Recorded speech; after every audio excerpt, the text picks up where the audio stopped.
شايفين الشكل الجميل ده؟ بصوا الطبق ده بقى. تعالوا بقى، انتوا طبعا عايزين تعرفوا ايه هو واتعمل ازاي، مع الطحينة، مع المخلل اللي هو اللفت المخلل، والزيتون البيتي الطعم رمضاني خالص، والقرنبيط المخلل. اكلة بقى كده مع العيش السخن، يا سلام. تعالوا بينا بقى نشوف الوصفة دي اتعملت ازاي. بسم الله الرحمن الرحيم. النهارده وصفتنا حلوة جدا، هتعجبكم ان شاء الله. قبل ما نقول الوصفة نذكر ربنا ان شاء الله عشان يرضى علينا في الدنيا وفي الاخرة باذن الله.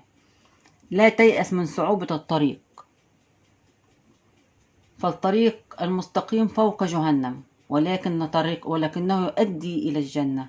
اللهم اجعلنا من أهلها بدون حساب ولا عذاب، أنا وأنتم وكل الأحباب إن شاء الله.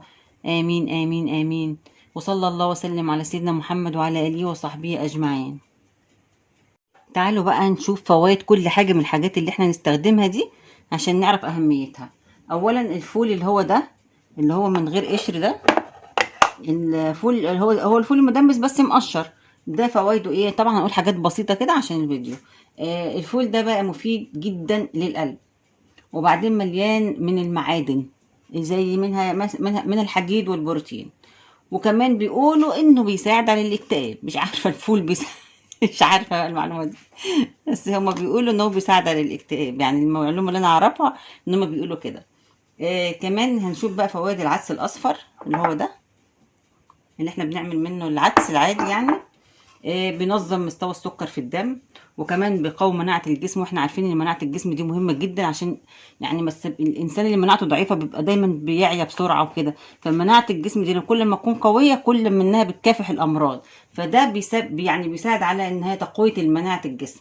وكمان بيحتوي على الحديد برضه هو كمان. وهنشوف بقى العدس البني او العدس بجبة.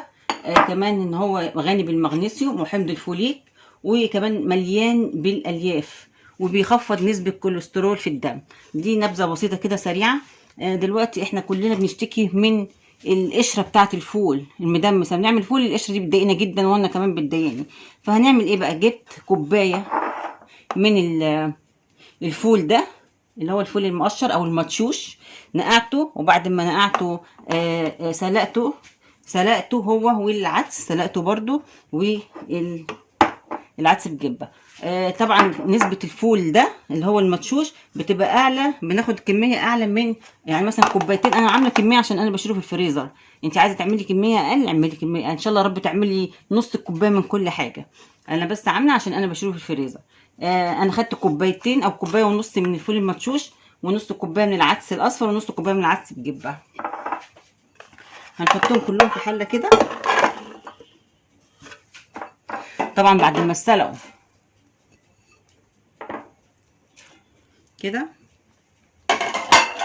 وهحط معاهم معلقة من البابريكا عشان اللون، وكمان معلقة من الكركم. كل الحاجات دي فوائدها عالية جدا برضو يا جماعة، برضو مش بنحطها كده وخلاص. ولقيت الطماطم عندي انا حطاها متفرزه في الفريزر، طلعت متجمده، خدت منها حته. وهزودهم ميه وهاخدهم غلوه كده على النار. لا، قبل ما ازودهم ميه بقى استنوا بقى اشوف هنعمل ايه. قبل ما احطهم على النار هزودهم ميه عشان اعرف اضربهم، واضربهم بالبلندر. مش هضربهم ضربه كامله، لا يعني نص، يعني خشن.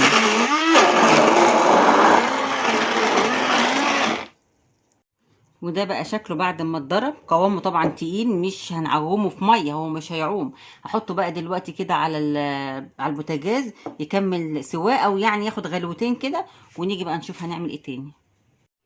وكده الفول خد راحته بسم الله الرحمن الرحيم، استوى اهو. وهنحط له بقى التحبيشه بتاعته الحلوه. ملح، ونحط له لو انت عايزه بقى تحطي كمون، عايزه تحطي ليمون، اللي هي دي الحاجات دي ترجع لك انت وحسب اللي انت ما انت محتاجه او انت عايزه. شويه طماطم كده على الوش كده حلوين. يا سلام بقى على قرن الفلفل ده بقى، اللي هو بقى ايه، يديلك احلى طعم وانت بتاكليه.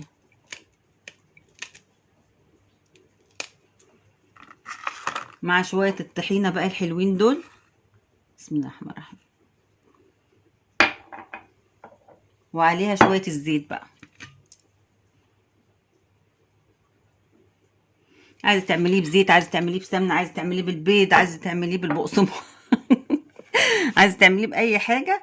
كله بقى. اوبس، الغطا وقع على رجلي ابن اللذينة. وادي احلى طبق فول اهو، تعملوه بألف هنا وشيفا ديكوا لما تعملوه. انا مش عارفه، عايزه اعمل لكم العيش معاه، يعني اصنع لكم عيش صغير كده معاه. فالوقت ممكن الفيديو يطول، فهعمل لكم فيديو تاني. لو لقيت الفيديو صغير ممكن هبقى احطهم الاتنين مع بعض. شايفين طبق الفول شكله عامل ازاي؟ ايه رايكم بقى؟ لا قشر ولا وجع دماغ. الف هنا وشيفا ليكوا لما تعملوه ان شاء الله. شكرا.